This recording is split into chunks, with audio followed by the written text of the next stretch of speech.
أعوذ بالله من الشيطان الرجيم. بسم الله الرحمن الرحيم. السلام عليكم ورحمة الله وبركاته. الحمد لله رب العالمين، نحمده ونستعينه ونستغفره ونعوذ بالله من شرور أنفسنا ومن سيئات أعمالنا.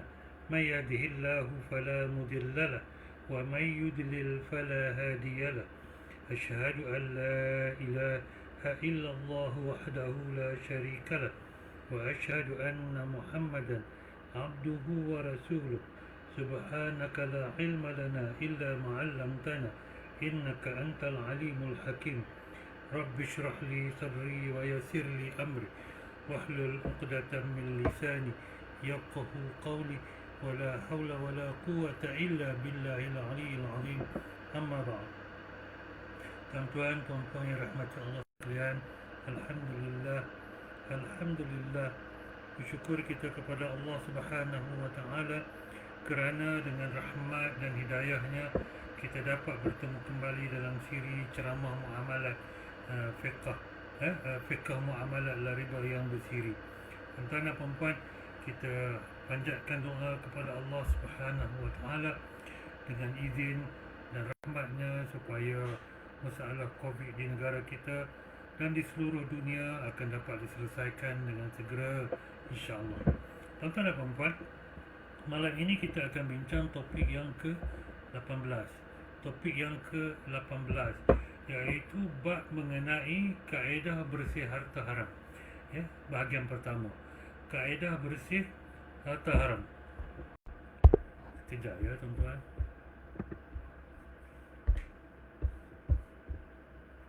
Baik, tuan-tuan dan puan-puan, malam ini sekali lagi saya nak sebut kita akan bincang topik yang ke-18.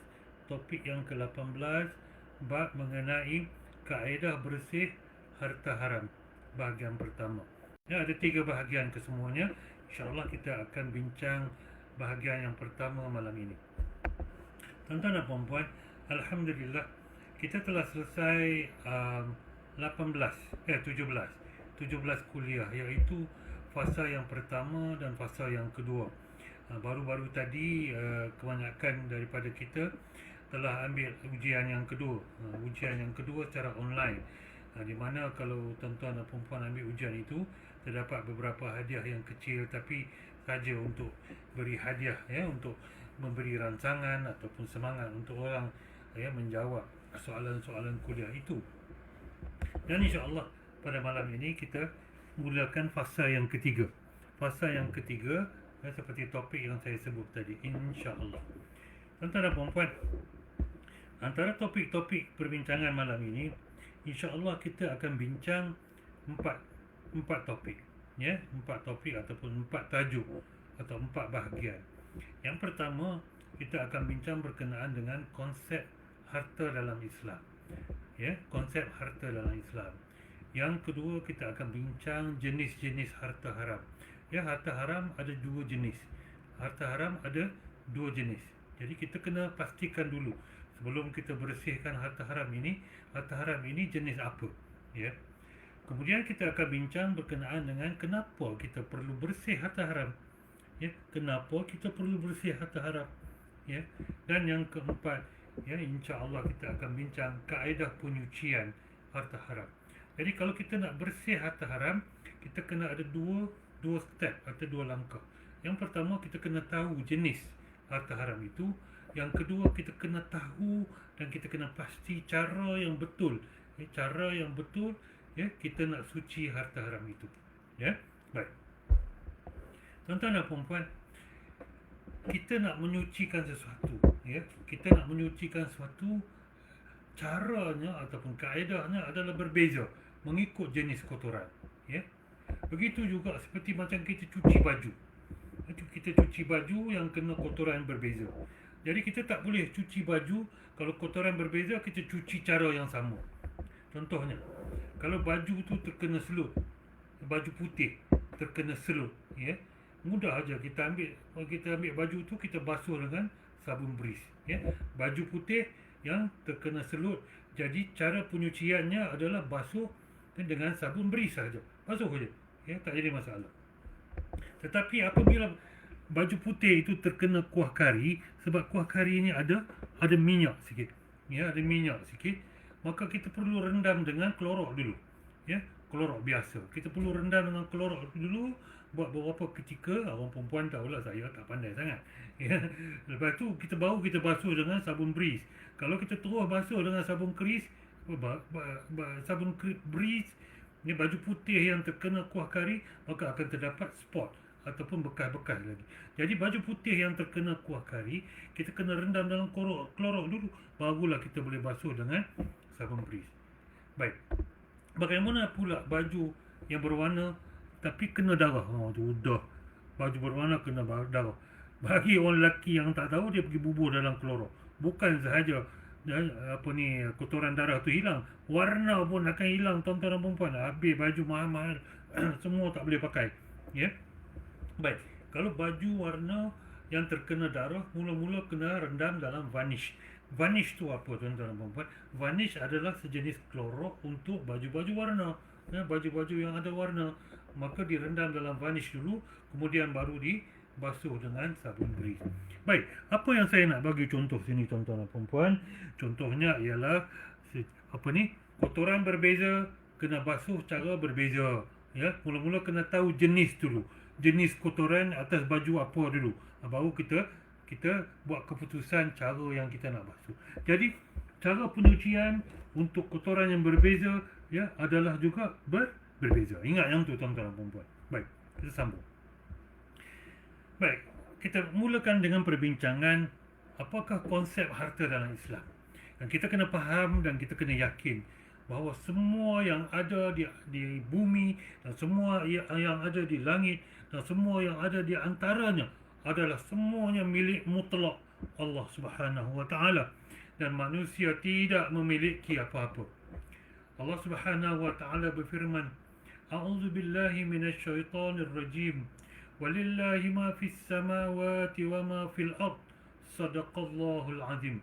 Maksudnya, dan bagi kepunyaan Allah jugalah segala yang ada di langit dan yang ada di bumi. Ya, dari ayat 109 surah Ali Imran. Apa maksudnya, tuan-tuan dan perempuan? Manusia ni seperti kita ni, ya Allah, seperti kita ni, manusia ni hanyalah pemegang amanah Allah di muka bumi. Mesti melaksanakan tuntutan pemberi amanah, iaitu Allah Subhanahu wa taala. Setiap pemegang amanah akan disoal Allah Subhanahu wa taala bagaimana dia menjalankan amanah tersebut, ya, bagaimana dia menjalankan amanah dalam menjaga harta ataupun apa-apa saja milik Allah ni, apa yang kita diamanahkan, Allah akan tanya tak lama. Jadi apa yang kita ada di badan kita, di rumah kita, di depan rumah kita, di atas rumah kita, semuanya sebenarnya bukan milik kita, tuan-tuan dan perempuan. Semuanya milik Allah Subhanahu wa taala. Jadi Allah akan tanya, apa yang aku bagi amanah pada kamu, macam mana kamu jalankan, macam mana kamu lakukan. Allah akan tanya tak lama, insya-Allah. Baik. Jadi kenapa kita perlu bersih harta haram, tuan-tuan dan perempuan? Ya, hadis diriwayatkan oleh Anas Ibn Malik radhiyallahu an bahawa Rasulullah sallallahu alaihi wasallam bersabda, qala Rasulullah sallallahu alaihi wasallam, kullu bani Adam khata' wa khairul khata'in at-tawwabu. Sadaqa Rasulullah. Rasulullah sallallahu alaihi wasallam bersabda, maksudnya kesemua anak Adam itu melakukan kesilapan, dan sebaik-baik orang yang melakukan kesilapan itu adalah mereka yang bertaubat. Jadi kita ni manusia ni tak pernah terlepas daripada melakukan kesilapan. Tak ada manusia kecuali Nabi SAW itu maksum yang tak pernah melakukan dosa. Jadi semua manusia itu melakukan kesilapan. Nabi kata, dan sebaik-baiknya orang ini yang melakukan kesilapan ialah mereka yang bertaubat. Dia biasa buat kesilapan, tapi selalu dia bertaubat. Ya, itu kena ingat.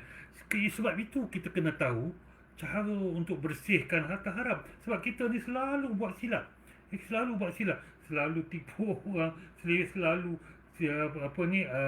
pergi ambil harta orang, selalu kadang-kadang terjebak dengan scam, kadang terjebak dengan riba. Ya, jadi kita kena tahu cara yang untuk bersihkan. Baik. Jadi sebagai seorang manusia, kita tidak akan terlepas daripada melakukan kesalahan dan kesilapan. Ya, isunya ialah bukan itu. Memang itu adalah isu utama, tapi bukan isu yang sepenuhnya. Isunya ialah dosa kita dengan Allah Subhanahu Wa Taala dihapuskan dengan hanya perlukan taubat, iaitu taubat nasuha. Kita tak solat, Bila kita dah solat, kita kena taubat. Kita tak puasa, kita kena taubat, ganti puasa tu. Ya, kita kita apa ni, yalah, kita tak solat, kita orang kata apa, tiba-tiba kita orang kata apa, tak bayar zakat, kita taubat, kita bayar zakat. Selesai. Tapi dosa dengan manusia perlukan lebih daripada taubat kepada Allah Subhanahu Wa Taala, sebab perlu diselesaikan dengan manusia juga. Ini masalah. Ya, kalau kita curi duit orang, tak sempurna kita taubat saja. Kita kena selesaikan dengan orang yang kita curi tu. Kalau kita tipu seseorang, ya, taubat saja tak cukup. Memang taubat itu diperlukan, tapi kita kena selesaikan dengan orang yang kita tipu tu juga. Kalau kita ambil rasuah macam mana? Tu dia semua kena cerita benar-benar ni, tuan-tuan. Kalau kita inai orang macam mana? Kita kena selesaikan dengan orang tu juga. Lepas tu baru bertaubat. Ya, baik, tuan-tuan dan puan-puan. Kita sambung. Dan kenapa kita kena perlukan bersihkan harta haram?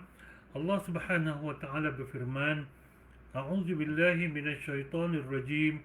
Ya ayyuhalladzina amanu kulu min thayyibati ma razaqnakum washkuru lillah in kuntum iyyahu ta'budun. Sadaqallahul azim. Allah Subhanahu Wa Taala berfirman, maksudnya, wahai orang-orang yang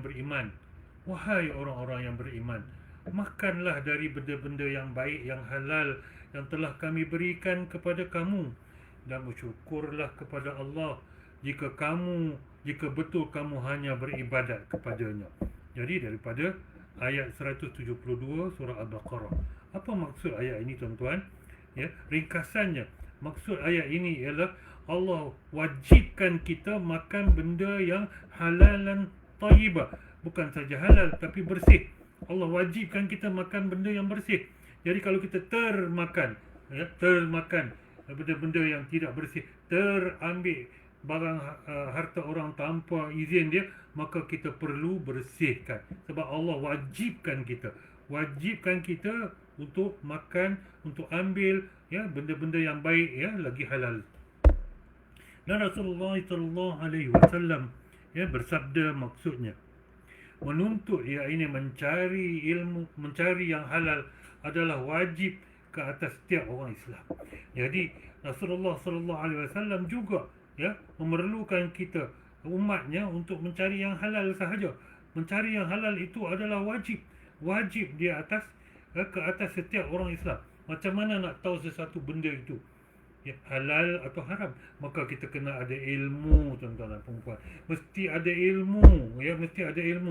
Kalau tidak, kita sesat lagi, menyesatkan. Ramai orang masuk online forex, ramai orang masuk MLM, ya, apa semua ni.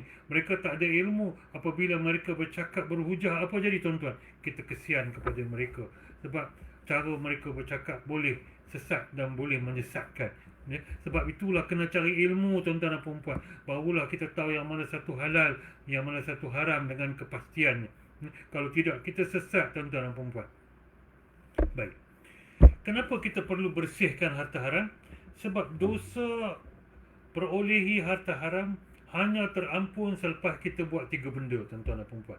Dan selepas kita buat 3 benda ni, satu, kita kena bersihkan harta haram itu dengan cara yang betul. Bersihkan saja tak cukup, mesti bersih cara yang betul, ya. Kemudian kita kena berhenti buat benda tu, berhenti melakukan perbuatan yang haram itu. Kemudian kita bertaubat, ya, bertaubat dengan bertekad iltizam, iaitu kita tidak akan mengulangi perbuatan itu lagi. Jadi kalau kita bersihkan, kita bertaubat, kita tak berhenti pun tak jadi juga, tuan-tuan dan puan-puan. Kalau kita berhenti, kita bertaubat, kita tak bersihkan, tak boleh juga. Kita bersihkan, kita berhenti, tapi kita tak bertaubat, sama juga. Jadi kena buat tiga-tiga ni. Apa dia, tuan-tuan? Bersihkan. bersihkan harta haram dengan cara yang betul. Kalau bersih tak cara yang betul juga, tak jadi juga tuan-tuan. Lepas tu kita kena berhenti. Lepas tu kita kena bertaubat. Ya. Kalau bersihkan tak berhenti, tak jadi juga. Ya. Tuan-tuan dan puan-puan, saya bagi contoh. Ya, kita lah ni tak boleh lah pergi masjid. Contohnya kita nak pergi masjid, ya. Dalam perjalanan pergi masjid lebih kurang 200 meter tu ada satu lubang. Kali pertama kita lalu, kita tak nampak. Ya, tak nampak, tak perasan orang kata. Kita terjatuh dalam lubang tu, sakit kaki. Ya. Lepas tu kita pergi ke masjid, aduh sakit kaki. Besok kita lalu jalan yang sama, jatuh lagi dalam lubang. Pergi juga kat masjid, aduh ya, lusa kita pergi juga masjid, kita lalu kat jalan yang sama, kita terjun dalam lubang yang sama. Apa kita nak kata pada orang ni? Kita kata dia ni tak cerdik. Jangan jatuh dalam lubang yang sama. Sebab kamu ambil apa? Jalan yang sama. Maka ubah jalan kamu, bersihkan jalan kamu, barulah kamu tak jatuh dalam lubang. Ya, kena ubah tuan-tuan dan puan-puan. Kena bersihkan harta haram itu, barulah apa tuan-tuan dan puan-puan? Barulah dosa tu diampun. Dan berhenti ambil jalan yang sama. Ya, nanti Tuhan tanya kamu, ya, kenapa kamu ya dah ambil harta haram tapi kamu tak bersih, kamu bersihkan tapi tak berhenti, kamu nak melawak dengan siapa? Ya, tuan-tuan dan puan-puan. Baik. Dan kenapa kita perlu bersih harta haram? Sebab untuk mengelakkan seksa api neraka. Siapa nak masuk neraka, tuan-tuan? Tak ada siapa, tuan-tuan. Tuan-tuan pergi tanyalah penagih dadah. Adakah mereka nak masuk neraka? Tak mau juga, tuan-tuan. Tanyalah pencuri yang dah kena tangkap. Tanya dia nak masuk neraka ke tak? Tak mau, tuan-tuan. Siapa pun tak mau masuk neraka. Tapi kenapa perbuatan kita ini menjuruskan kita atau mendekatkan diri kepada neraka? Kita kena ubah. Jadi kenapa kita perlu bersihkan harta haram? Sebab Rasulullah sallallahu alaihi wasallam bersabda, maksudnya setiap daging yang tumbuh dari makanan yang haram, maka api neraka lah yang layak baginya. Na'udzubillah min zalik, tuan-tuan. Kalau kita takut dekat dengan api neraka, api dekat rumah ni, tuan-tuan dan puan-puan, maka kita sepatutnya takut, tuan-tuan dan puan-puan, dengan api neraka. Sepatutnya kita lebih takut dengan api neraka, ya. Sebab apa? Kalau kita ambil makanan ataupun sumber pendapatan yang haram, kita tak sempat nak bersih, tak sempat nak berhenti, tak sempat nak bertaubat, maka api neraka lah yang layak bagi dia. Dan juga kenapa kita perlu bersihkan harta haram? Sebab doa dan ibadat itu tertolak sebab rezeki haram. Ya, ibadat kita, doa kita tertolak sebab rezeki haram. Ya, daripada Abu Hurairah radhiyallahu an, beliau berkata, Rasulullah sallallahu alaihi wasallam bersabda, sesungguhnya Allah Taala itu baik. Dia tidak menerima kecuali perkara yang baik. Dan sesungguhnya Allah telah memerintahkan orang-orang mukmin dengan apa yang telah diperintahkan kepada Rasul, di mana Allah Ta'ala berfirman, wahai para Rasul, makan minumlah kamu makanan yang baik-baik dan hendaklah kamu beramal saleh. Dan Allah Ta'ala berfirman, wahai orang-orang yang beriman, maka minumlah kamu makanan yang baik-baik yang telah kami rezekikan kepada kamu. Kemudian baginda menyebut perihal seorang lelaki yang bermusafir jauh, yang berambut kusut masai dan berdebu, yang menadah tangan ke langit, lalu berdoa, wahai Tuhanku, bagaimanakah doanya akan dimakbulkan, sedangkan makanannya haram, minumannya haram, pakaiannya haram, dan dia dikenyangkan dengan makanan yang haram. Begitulah tuan-tuan dan puan-puan. Ya. Jadi kalau kita nak doa kita, ibadat kita diterima oleh Allah Subhanahu Wa Taala, maka janganlah kita makan makanan yang haram, minuman yang haram, pakaian dibeli dengan pendapatan yang haram, dan kita dikenyangkan dengan makanan yang haram. Jadi kita kena elakkan, tuan-tuan. Kita tak nak, tuan-tuan, apabila kita beramal soleh dengan gigih, dengan tekun di dunia ini, kita pergi, ya, jumpa Allah, kita berhadapan dengan Allah, ya, tak lama semua amalan kita tidak diterima sebab semuanya daripada sumber yang haram, tuan-tuan. Kalau kita dah berdiri di depan Allah, semua amalan tak diterima macam mana tuan-tuan, kita tak boleh patah balik lagi dah ke dunia ni. Jadi buatlah, ya, buatlah dan pastikanlah kita mendapat ya rezeki yang halal insya-Allah. Jadi malam ni kita akan bincangkan ya perkara-perkara yang menyebabkan harta haram dan bagaimana nak mensucikannya. Baik. Kita pergi kepada konsep harta dalam Islam. Mengikut Ibnu Manzur, mal ataupun harta itu ialah setiap satu yang boleh dimiliki oleh seseorang. Jadi kalau seseorang itu boleh memiliki sesuatu, itu boleh dikategorikan sebagai mal ataupun harta. Mazhab Syafi'i mendefinisikan harta sebagai sesuatu yang bernilai, yakni mutaqawam, yang boleh bertukar tangan. Jadi mazhab Syafi'i ya, dia bagi definisi lebih sikit daripada Ibn Manzur, mengatakan bukan sahaja sesuatu itu boleh dimiliki, tetapi ia mesti mempunyai nilai yang boleh bertukar tangan. Jadi harta yang mempunyai nilai dan boleh bertukar tangan itu adalah harta. Kalau tak boleh bertukar tangan, tak ada nilai, itu bukan harta dalam mazhab Syafi'i. Mazhab Maliki pula mendefinisikan harta sebagai boleh dimiliki secara eksklusif. Ya, oleh itu burung yang sedang terbang tidak boleh dimiliki. Ini kata Imam Maliki ni, ya. Kaedah memperolehinya mesti mematuhi syarak. Jadi mazhab Maliki memperhalusi lagi, ya, iaitu definisi harta. Satu boleh dimiliki. Boleh dimiliki secara eksklusif. Maksudnya dia boleh ambil benda tu, dia boleh simpan. Dia boleh simpan. Dia ada title, dia ada nama ke atas tu sebagai pemilik.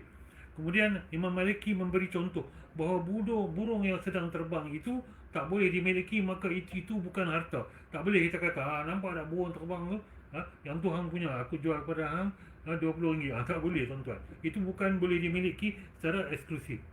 Dan yang paling penting sekali, mazhab Maliki mengatakan bahawa harta itu boleh dimiliki oleh seseorang secara sahih selagi kaedah memperolehinya mesti mematuhi syarak. Dia kata. Jadi maksudnya apa Imam Syafi'i, Imam Maliki mengatakan bahawa kalau kita memperolehi sesuatu itu ya dengan cara tidak mematuhi syarak, dengan cara haram, maka itu bukan harta kita. Itu bukan harta kita. Itu kena kita ingat betul-betul. Kalau kita perolehi sesuatu secara haram, maka itu bukan harta kita. Baik. Jadi harta yang sah sahaja diharuskan jual belinya dan apa-apa transaksi melibatkannya adalah sah dan diterima syarak. Jadi maksudnya apa? Kalau benda yang haram kita buat jual beli, maka jual beli itu pun haram. Jual beli itu pun haram dan pemilikannya pun haram juga. Dan harta milik kita yang cukup nisab dan haulnya pula wajib dikeluarkan zakat daripadanya. Jadi kalau kita ada wang simpanan yang halal, ya, dah cukup nisab, dah cukup haul, 2.5% itu asnaf yang punya. Asnaf itu milik apa? Harta milik asnaf. Jadi maksudnya macam ni tuan-tuan dan puan-puan. Kalau kita dah ada harta, ya, harta yang wajib zakat seperti emas dan wang simpanan, tapi kita tidak keluarkan zakat, kita telah makan harta orang lain secara haram. Itu dia. Susah tak tuan-tuan? Susah tuan-tuan. Jangan tuan-tuan. Jangan main-main pasal harta. Pasal harta yang kena zakat. Zakat cuma 2.5%. Saya tengok ramai orang yang tanya saya pasal zakat. Dia cuba nak elakkan keluar zakat. Ya? Bila dia tak payah keluarkan zakat, dia kata Alhamdulillah. Ada tuan-tuan. Ya, lepas tu bila dia tak payah dia kena keluarkan zakat, dia fikir cara-cara nak potong. Ya, macam mana nak kurangkan zakat tu. Tu dia. Macam tu. 2.5% ya tuan-tuan. Baik. Jadi harta yang tidak diiktiraf syarak ialah seperti wang rompakan, curi, pecah amanah, penipuan, riba, harta judi dan rasuah, tidak mendapat pengiktirafan syarak dan segala transaksi melibatkannya adalah haram. Itu dia. Kita jual beli harta curi, jual beli itu haram. Pemilikan atau pertukaran harta itu adalah haram. Kita tipu orang, benda yang tak ori kita jual sebagai ori. Jadi apa yang kita dapat duit itu adalah haram juga, ya. Baik, kita ambil harta riba, harta daripada riba daripada pinjaman konvensional, kita bagi pinjam ke orang, kita ambil riba, ya. Kita ambil unit amanah yang ada riba, maka harta itu adalah harta yang haram bagi kita. Harta judi juga adalah haram bagi kita. Kita tak boleh milikinya. Dan lebih-lebih lagi harta rasuah, ia adalah harta yang haram. Kita tidak boleh memilikinya. Ya, baik. Kita sambung tuan-tuan. Sekejap ya.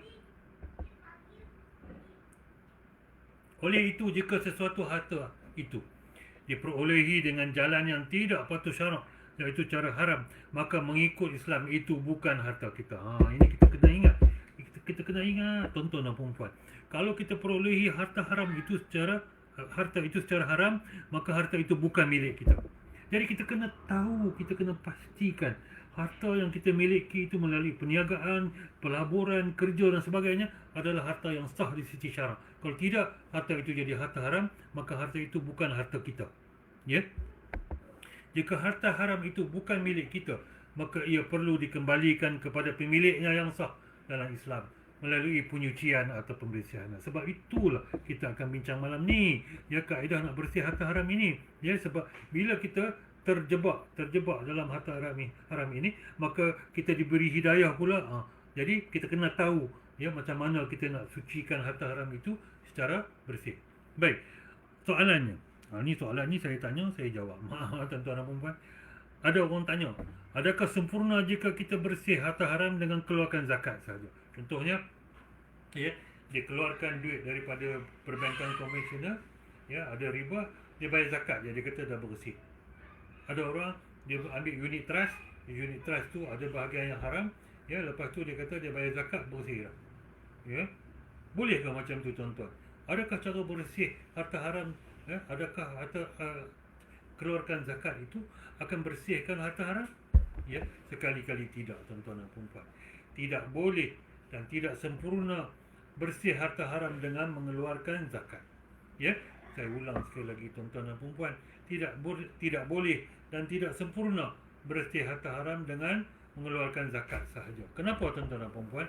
Sebab antara syarat wajib zakat ialah milik sempurna. Ya, harta haram adalah bukan harta milik sempurna, atau ghair maksudnya bukan, milk harta atam sempurna. Ghair milk atam, yang maksudnya harta haram bukan milik sempurna. Ya, harta haram adalah milik orang lain yang wajib dibersihkan. Itu kena faham. Selepas dibersih bahagian haram itu, jika baki cukup haul dan nisab, barulah diwajib zakat. Saya ulang sekali lagi, harta haram tidak boleh dibersihkan dengan mengeluarkan zakat. Tak boleh dibersihkan dengan mengeluarkan zakat. Sebab apa? Harta haram adalah bukan milik sempurna, dan antara syarat-syarat wajib zakat ialah milik sempurna. Baik, tuan-tuan dan puan, kita sambung. Jadi harta haram ialah, definisi harta haram ialah sebarang bentuk hasil pendapatan atau perolehan daripada perbuatan atau transaksi yang bertentangan dengan hukum syarak ke atasnya. Jadi definisi harta haram ialah sebab apa-apa saja bentuk pendapatan, perolehan daripada perbuatan ataupun transaksi yang bertentangan dengan hukum syarak. Maksudnya kalau kita perolehi cara haram, itu adalah harta haram. Ya, baik. Harta haram juga termasuk barang-barang yang diharamkan oleh sebab intipatinya atau zatnya yang haram, seperti arak. Apa-apa yang memabukkan adalah haram. Khinzir dan daging daripada binatang yang tidak disembelih dengan cara yang betul. Jadi harta haram juga termasuk khinzir, arak, dan daging daripada binatang yang tidak disembelih dengan cara yang betul. Daging daripada binatang yang tidak disembelih dengan cara yang betul, itu sudah menjadi apa? Sudah menjadi bangkai. Bangkai adalah haram di sisi Islam. Ya, baik. Transaksi yang melibatkan harta haram adalah tidak diiktiraf Islam, walaupun mempunyai nilai ekonomi, tetapi tidak mendapat pengiktirafan daripada syarak. Faham ya, tuan-tuan? Harta haram ialah cara kita dapat haram. Ya, satu. Dua, harta haram ialah adalah harta yang asalnya haram, seperti khinzir, arak dan bangkai. Baik. Jadi pemilikan harta haram adalah tidak sah. Contohnya harta curi, seperti motosikal. Cantik skuter ni kan, tuan-tuan dan puan-puan. Contoh harta curi seperti motosikal dijual kepada orang lain. Islam tidak mengakui pertukaran hak milik itu, wang dan juga motosikal. Islam tidak memperakui. Pertukaran itu tidak sah. Pertukaran itu adalah haram. Ya, maksudnya kalau kita beli benda curi, ya, kita tidak boleh memiliki benda itu. Ya, dan bila kita jual benda curi, kita tidak boleh memiliki wang hasil daripada penjualan motosikal itu. Ini bermaksud pemilikan motosikal oleh pembeli adalah tidak sah, dan pemilikan wang hasil jualan pun tidak sah. Oleh kerana pemilikan itu tidak sah, maka ia tidak boleh mengambil manfaat daripada harta itu, yakni mengambil manfaat atas harta orang lain, dan wajib dibatalkan akad. Oh, susah tuan-tuan, jual benda haram, jual benda tak ori, ceplak lah, macam-macam lah tuan-tuan. Ya, yang ni kita kena hati-hati. Jual benda ceplak itu sama lah jual dengan benda curi. Sebab apa? Ya, sebab benda ori itu ada lesen, ada kepunyaan hak orang lain. Kita jual benda ceplak itu adalah seperti kita mencuri, tuan-tuan dan puan-puan. Itu hati-hati siapa yang menjual dan membeli benda-benda ceplak, ya, kecuali dalam hal-hal darurat. Baik, Imam Ghazali mendefinisikan harta haram ataupun mal haram, ya, sebagai sebarang harta yang diperolehi secara haram, seperti curi, riba, sorok. Sorok ni ihtikar ni panjang cerita dia. Nanti di kuliah-kuliah yang akan datang kita akan bincang, ya. Dan juga pendapatan diperolehi daripada judi, hasil niaga waktu solat Jumaat. Hasil niaga waktu solat Jumaat, ya, itu adalah harta haram juga. Tapi bukan harta haram yang perlu dikembalikan. Tapi sekarang waktu PKP ni, NGO ni, ya, tak ada lah hasil niaga waktu solat Jumaat sangat, ya. Tapi kalau waktu-waktu biasa ni macam mana tuan-tuan? Nanti kita bincang dalam bahagian yang ketiga atau part yang ketiga. Ulama lain memberi definisi sebagai harta yang syarak mengharamkan pemegangnya untuk mengambil manfaat dengan apa cara sekalipun, ya. Jadi kalau kita terambil riba, kita terambil barang curi, kita terambil rasuah, kita tak boleh ambil manfaat atas apa? Harta haram tu tak boleh guna, ya. Maksudnya harta haram tidak boleh dimiliki dan tidak boleh dimanfaatkan. Apa maksud mengambil manfaat? Bahasa mudah mengambil manfaat ialah menggunakan sama ada untuk faedah diri atau untuk orang lain. Ada orang kata saya ambil riba, saya repair tandas saja. Repair tandas saja popular sangat tuan-tuan dan puan-puan. Orang ingat repair tandas itu boleh bersih harta haram, itu tak boleh tuan-tuan. Dia juga ambil manfaat, ya. Orang ingat ambil harta haram tu cuci cara yang tak elok. Salah tu, pemahaman tu adalah salah cara tu tuan-tuan dan puan-puan, ya. Boleh kita ambil harta haram seperti riba tu, kita boleh sedekah pada masjid. Tak perlu masjid buat apa? Buat tandas saja boleh buat macam-macam tuan-tuan dan puan-puan. Apa ni ustaz, harta haram? Ya, harta haram bukan pada asalnya. Itu sebab tu kita kena faham, ya, jenis-jenis harta haram dan cara yang betul untuk menyucikannya atau untuk membersihkannya. Baik. Ini adalah kaedah umum untuk bersih harta haram. Allah Subhanahu wa taala berfirman, "Illa allazina tabu wa aslahu wa i'tasamu billah, ya, wa akhlasu dinahum lillah." Sadaqallahul azim. Maksudnya, ini kita kena perhati apa Allah sebut sebagai kaedah untuk bersih harta haram. Allah Subhanahu wa taala berfirman, maksudnya, kecuali orang-orang yang bertaubat dan memperbaiki amalan mereka yang salah, dan mereka pula berpegang teguh kepada agama Allah serta mengikhlaskan agama mereka kerana Allah, ya. Ayat 146 surah An-Nisa. Ya. Apa maksudnya tuan-tuan dan puan-puan? Maksudnya macam ni. Kita tersilap, terlanjur mengambil atau memperolehi harta haram. Dan Allah sebut selepas itu apa? Ya. Apa ni? Illal ladzina tabu, ya. Dia bertaubat ke atas kesalahannya. Allah, ya, aku telah melakukan kesalahan, tersilap ambil riba, tersilap jual benda ceplak, ampunkanlah aku, aku bertaubat kepada kamu, ya. Adakah itu selesai? Tidak, tuan-tuan, ya. Wa aslahu, memperbaiki amalan mereka, yang ini menghentikan aktiviti haram tu dan bersih harta tidak patut syariah. Jadi mereka kena memperbaiki amalannya, iaitu berhenti benda tu, berhenti buat benda haram. Hari ni dapat riba, esok dapat riba, lusa dapat riba, bersih. Itu nak permainkan siapa, tuan-tuan, ya. Dan kita kena berhenti buat benda tu, ya. Dan kemudiannya tidak mengulangi, waqtasamu billah, dan berpegang teguh ya, kepada agama Allah, ya, wa akhlasu, mengikhlaskan, ya, mengikhlaskan dinahum, agama mereka, kerana lillah, kerana Allah. Jadi kita kena bertaubat, kita kena berhenti dan bersihkan, dan jangan ulang lagi, ya, mengambil harta haram ini. Baik. Ya. Baik, kita pergi kepada teknikalnya, iaitu kategori-kategori harta haram. Ada dua kategori harta haram. Kategori yang pertama ialah harta haram li dhatihi. Harta haram li dhatihi. Apa harta haram? Harta haram ini terbahagi kepada dua. Haram li dhatihi dan haram li ghairihi. Dua saja tuan-tuan, senang ya nak ingat. Li dhatihi dengan li ghairihi.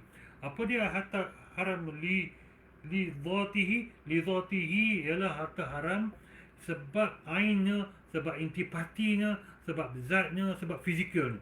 Maksudnya harta haram li dhatihi maksudnya pada asalnya harta ini sudah haram.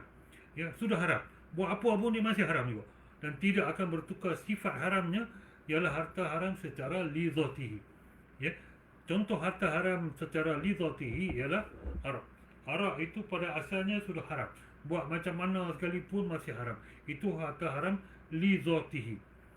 Contoh lagi harta haram li dhatihi, semangkuk sup daging. Tuan-tuan nak sebut pun nak muntah. Tuan-tuan, sebab kita semua benci, kebanyakannya benci khinzir daripada benci riba. Ya. Semangkuk sup daging khinzir. Daging khinzir ini adalah haram secara asalnya. Buat macam mana pun dia masih haram juga, tuan-tuan dan puan.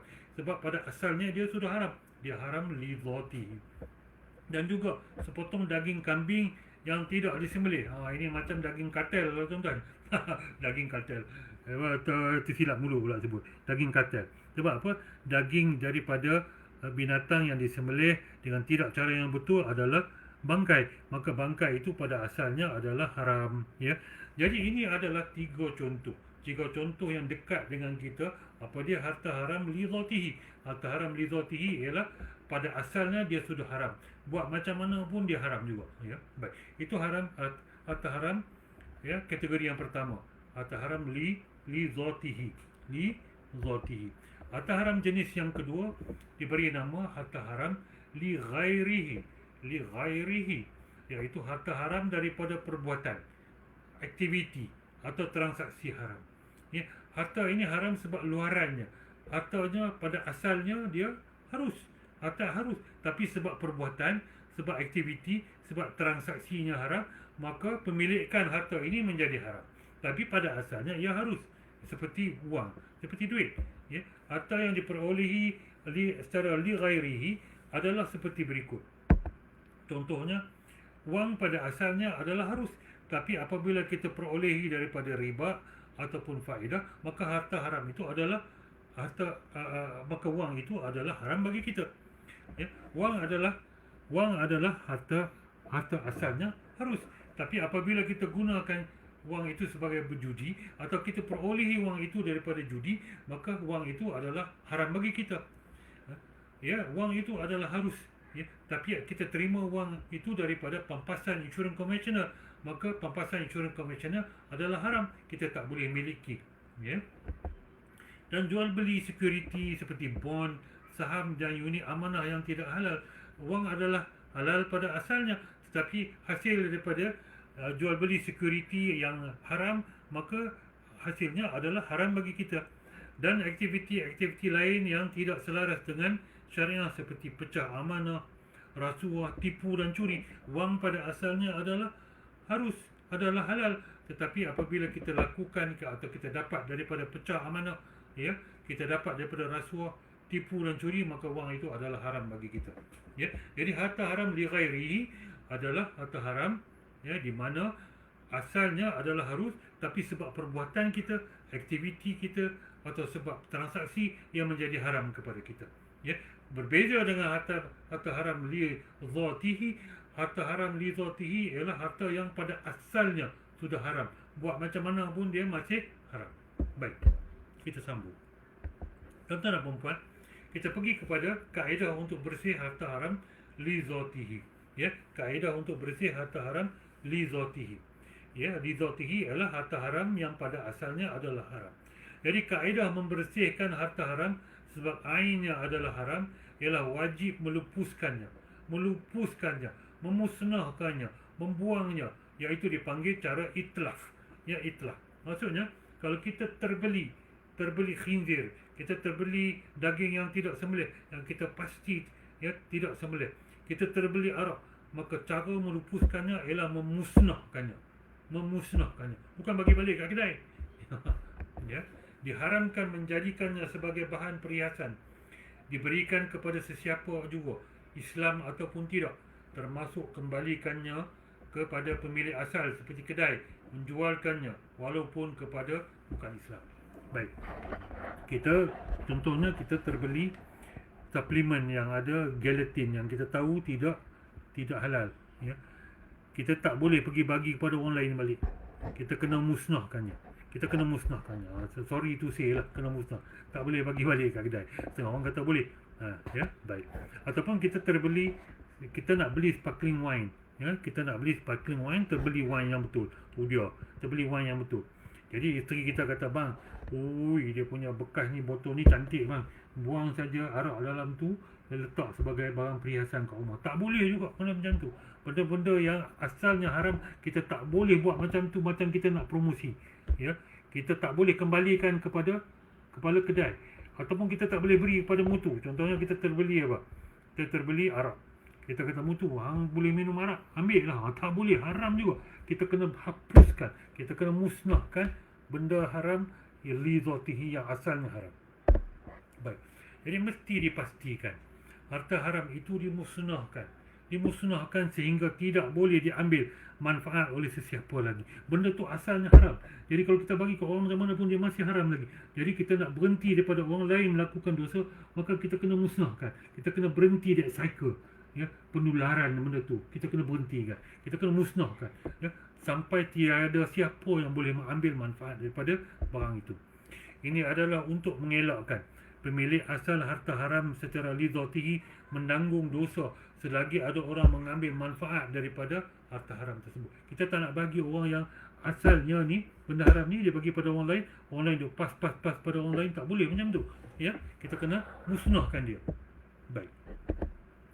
Kenapa? Ini berdasarkan daripada dalil daripada Abi Talhah radhiyallahu anhu berkata, aku berkata kepada Rasulullah, wahai Rasulullah, aku telah terbeli arak untuk anak yatim yang di dalam peliharaanku. Dia tersilap nak beli kot, dia nak beli macam Ribena.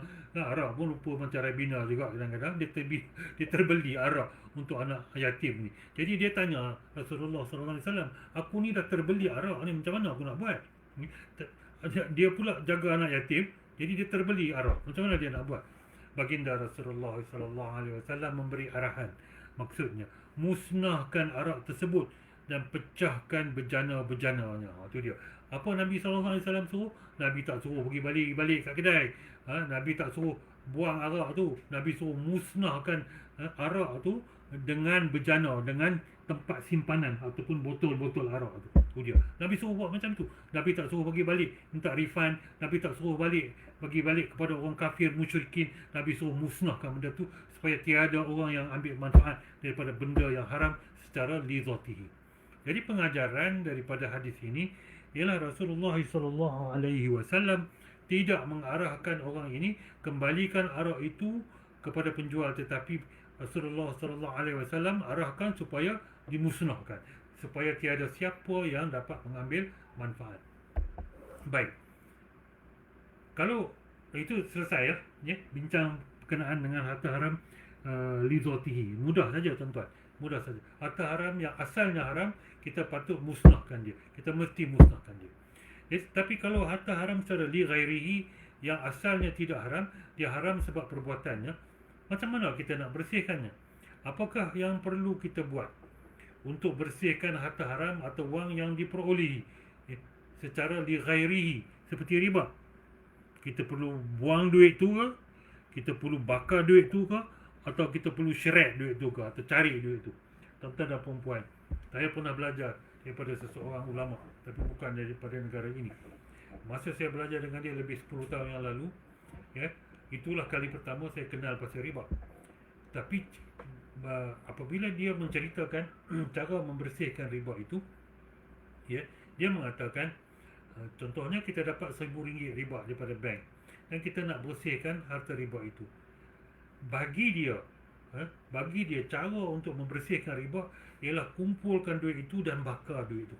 Betul tuan-tuan dan puan-puan? Betul. Dia juga anti perbankan Islam. Itu cara dia untuk bersihkan. Adakah betul tuan-tuan cara tu? Ya.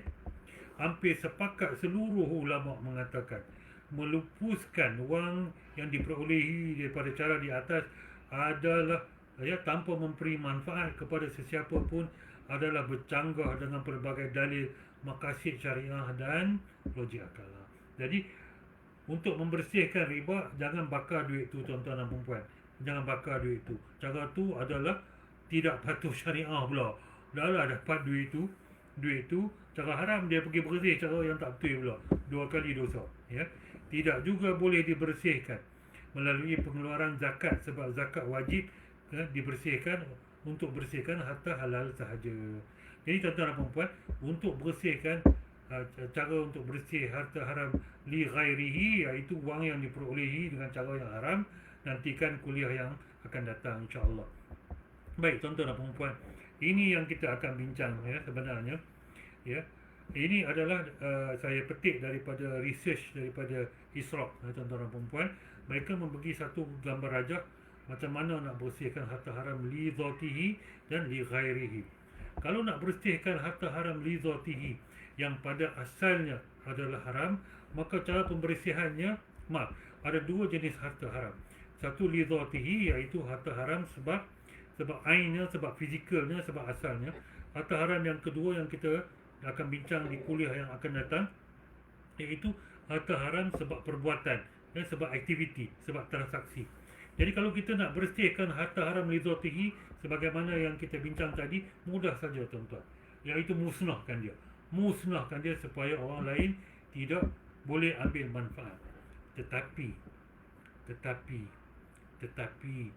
kalau nak bersihkan harta haram li ghairihi adalah very complicated, tuan-tuan. Very complicated.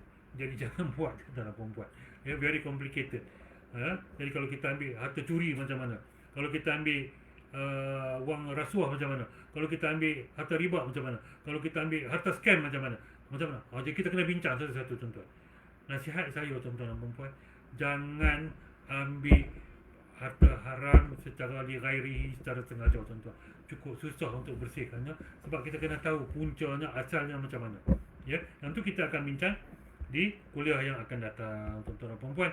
Jadi apa yang kita kena ingat malam ni kita kena ingat apa? Kalau tak ingat dah apa yang saya beletir tadi, tuan-tuan dan puan-puan, dosa perolehi harta haram hanya akan terampun dengan 3B.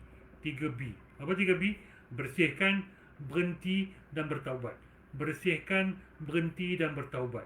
Bersihkan, berhenti dan bertaubat. Saya tak nak ulang 100 kali. Nanti dia kata ustaz ni dah tak betul dah.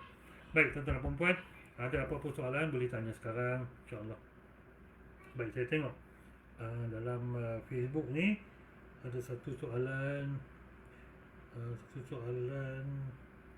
Tak ada. Dalam Facebook tak ada soalan.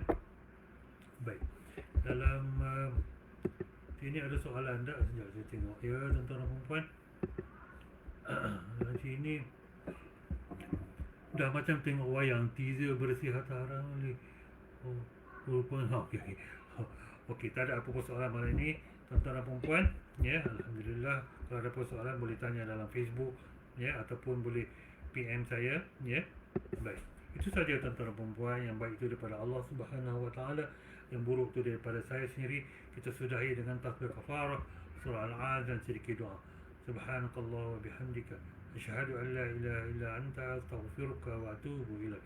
Bismillahirrahmanirrahim. Rabbi shrah li sadri wa yassir li amri wahlul 'uqdatam min lisani yafqahu qawli wa la hawla wa la quwwata illa billahil 'aliyyil 'azim. A'udzu billahi minasy syaithanir rajim. Bismillahirrahmanirrahim. Alhamdulillahi rabbil alamin. Wassalatu wassalamu ala asyrafil anbiya'i wal mursalin sayyidina Muhammadin wa ala alihi wa sahbihi ajma'in. Allahumma inna nas'aluka 'ilman nafi'a wa rizqan thayyiba wa 'amalan mutaqabbala.